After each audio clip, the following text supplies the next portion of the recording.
Әр адамның өмір жолы кішкентай бір сәттен басталады. Менің оқиғамда дәл солай басталған. Бір күні тағдыр менің әкем мен анамды кездестірді. Олар бір-бірін танып, шаңырақ көтеріп, бақытты өмір бастады. Сол бақытты шаңырақта мен Досжан дүниеге келдім.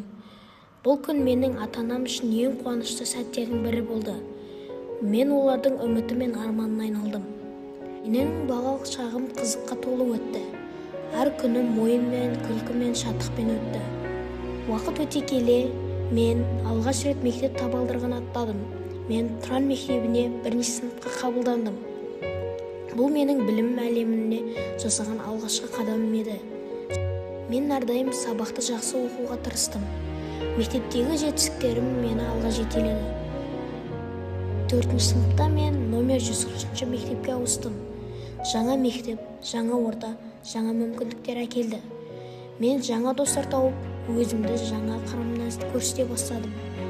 Дәл осы кезде мен робототехникаға қызыға бастадым.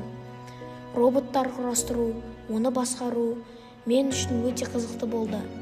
Мен жарыстарға қатысып, өз білімімді сынап көрдім. Еңбегімнің нәтижесінде жүлделі орындарға ие болдым. Қазір мен IT саласына ерекше қызығамын. Компьютермен жұмыс істеу, бағдарламалау менің сүйікті ісіме айналды. Мен болашақта IT маманы болуды армандаймын.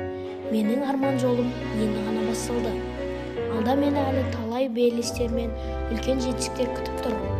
Мен өз арманыма сенемін және сол арманға міндетті түрде жетемін.